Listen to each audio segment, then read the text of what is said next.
And welcome to another pre-game edition of 705 Sports. As everyone knows in the hockey world, the NHL regular season started last night, but tonight we get our first Canadian team matchup, which is the Toronto Maple Leafs versus the Montreal Canadiens. To really take a deeper dive into this game, the first thing we need to do is look at the lineups. So I have a graphic that's going to show all the Leafs lineups going on here, and you can see the Leafs lineup looks very different than it did from years past.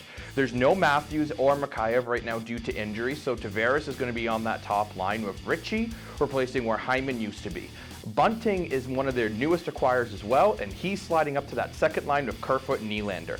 The third line, 66% of it is new with Kemp and Cash, while Engvall's going to slide there. And the fourth line again, we're seeing a new player at center around Simmons and Spezza. On the defense, pretty much the same as it was last year. There still are some questions revolving around that second defensive pairing, but the top four with Riley and Brody, Muzzin and Hall are really, really solid.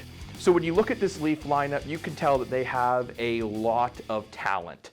The offense can score and score and score, which makes a very big difference for them. Toughness has been something people have criticized the Leafs for in the years past, and we even saw in the playoffs against Montreal last year. Leafs adding players like Ritchie and Bunting and continuing to use guys like Simmons, they're hoping that's going to be enough to add the physicality this team needs. Bunting and Ritchie are the two guys that they're hoping are going to replace Zach Hyman between that first and second line, but that's really still up in the air. For the Leafs especially, they just need to make sure with this lineup they're able to roll four lines and use their puck possession. The puck possession game is something the Leafs really like to use. Not necessarily being physical in the offensive zone, but creating a cycle and making it so the other team just can't really get the puck.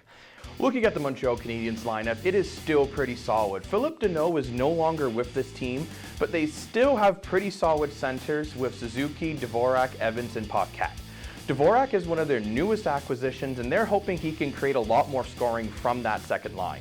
When you look at the forwards on this team, Suzuki, Caulfield, Toffoli, Anderson, those are going to be the guys that are putting up the majority of the scoring. It'll be interesting to see how Caulfield does in his first full season with the team. Suzuki is becoming one of the better two-way centers in the NHL. Toffoli was a runner-up for the Rocket Richard, so expect him to have another high-scoring year. Well, Josh Anderson is one of my favorite players on this team. He's the kind of guy that can play in the nitty and gritty and play hard. When you look at the defense, there's a big name that you're missing in Shea Weber. The rest of the defense core is pretty solid, but I mean, it's just going to be without Weber, this team will struggle a bit on the back end. They're hoping guys like Savard will make a big difference, and Petrie can maybe even step up another level. As you see here, Montreal elicit their power play, but what they like to do is try to create traffic in front of the goaltender. On a play like this, Mrazek can't see the puck whatsoever, and that's how they're able to score.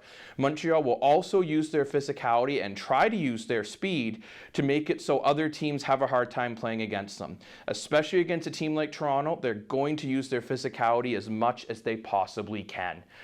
But looking at these teams, there's still one more key area we got to look into.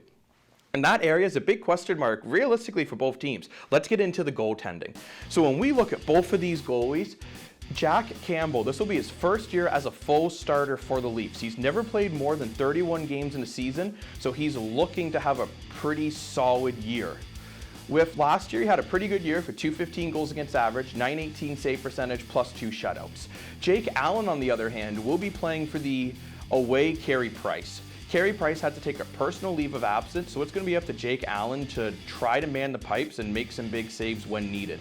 Allen has always been a goalie that has been, we like to call a professional backup. You can see by those numbers, he's still a pretty solid goaltender, but for the next month or so, Jake Allen's going to have to be the guy to make these big saves when it's needed. Looking at both of those goaltenders, you do wonder, how is this game going to go?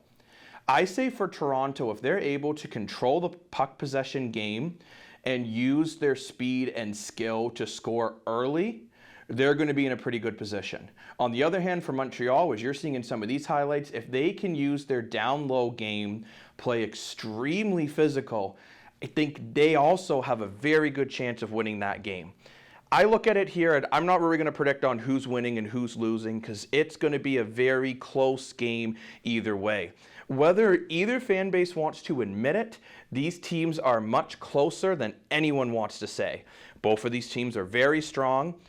Montreal's looking to prove that going to the Stanley Cup Finals wasn't a fluke, while the Maple Leafs are looking to put that terrible playoff push behind them and move on to this season and have some success.